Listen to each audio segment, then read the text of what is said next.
ซึ่งว่าแพตเทิร์นก็มีหลายรูปแบบให้เฮาได้ศึกษาให้เฮาได้เรียนรู้เนาะแต่ว่าแพตเทิร์นตัวนี้ก็สามารถใช้ได้ประจำเนาะบอกได้เลยว่าเนาะเครื่องมือในการเทรดนี่มีหลายบ่ว่าจะใส่พวก Indicator Bollinger Band Ball RSI Ball หรือว่า Stochs เนาะแต่อยากให้ทุกคนหาท่าไม้ตายหรือว่าท่าตัวใดที่ว่าตัวเองสามารถสร้างกำไรได้แล้วเฮ็ดกำไรได้จากตลาดตัวนี้แล้วก็ฝึกซ้อมให้มันจนสำเร็จจนชำนาญในท่าตัวนั้นนะสบายดีเนาะมาพบกับ Julie Infinity Channel นะมื้อนี้จะมาแชร์เคล็ดลับที่ว่าบ่ลับแต่เป็นท่าซ้ำๆที่ว่าสามารถใช้แล้วก็สามารถสร้างกำไรได้เนาะที่ว่า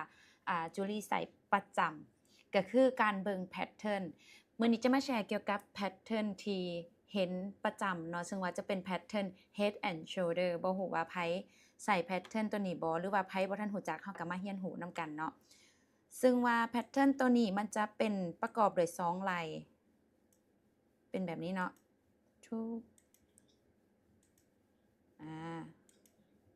head and shoulder คันเฮาเบิ่งจังหนึ่งมันจะเป็นบาร์เนาะคันว่า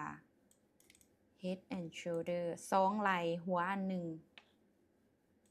ซึ่งว่าเป็นแพตเทิร์นที่สามารถใส่ได้ประจำเนาะโดยการที่ว่าสร้างจะเก็บกำไรจากจังใดจากจุดนี้คือ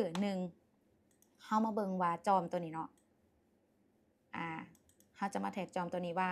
มีความยาวเท่าใดฟุ๊บเดี๋ยวปึ๊บ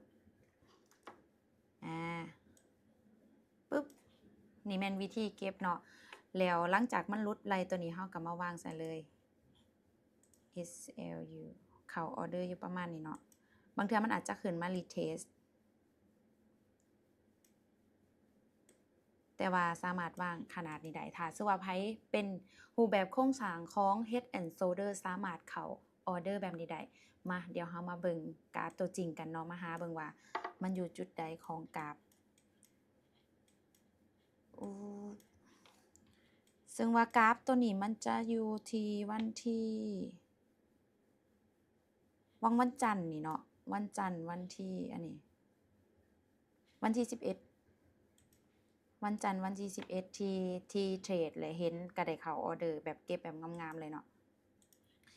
ตัวนี้ถามว่าไหล่มันอยู่ไสหัวมันอยู่ไสทุกคนเห็นภาพนำกันบ่ทุกคนเห็นภาพนำกันบ่เนาะเดี๋ยวเรามาเบิ่งนำกันมันจะเป็นจุดตัวนี้ไหล่ที่1เนาะ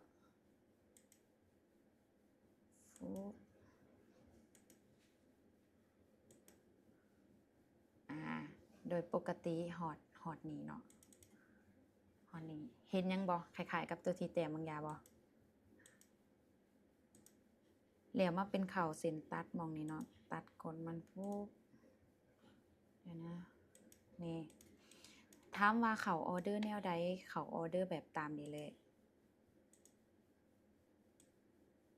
มาแท็กจุดเบิ่งเนาะบอกได้เลยว่าเนาะ SL สั้นแต่ว่า TP เก็บแบบงามๆเลยนี่เฮาก็มาก๊อปจุดเดี๋ยวนะตัวนี้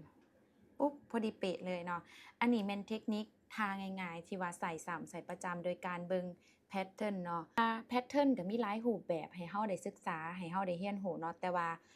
แพตเทิร์นตัวนี้ก็สามารถใส่ได้ประจำเนาะแล้วทุกคนเด้เนาะใส่เทคนิคใดสามารถแชร์กันได้เนาะบอกได้เลยว่าเนาะเครื่องมือในการเทรดนี่มีหลายบ่ว่าจะใส่พวก Indicator Bollinger Band Ball RSI Ball หรือว่า Stochs เนาะแต่อยากให้ทุกคนหาท่าไม้ตายหรือว่าท่าตัวใดที่ว่าตัวเองสามารถสร้างกำไรได้แล้วเฮ็ดกำไรได้จากตลาดตัวนี้แล้วก็ฝึกซ้อมให้มันจนสำเร็จจนชำนาญในท่าตัวนั้นนะแต่ทุกคนเด้ใส่ท่าเทรดใดที่สามารถสร้างกำไรในตลาดนี้ได้คอมเมนต์แชร์ให้กันรู้แหน่เด้อ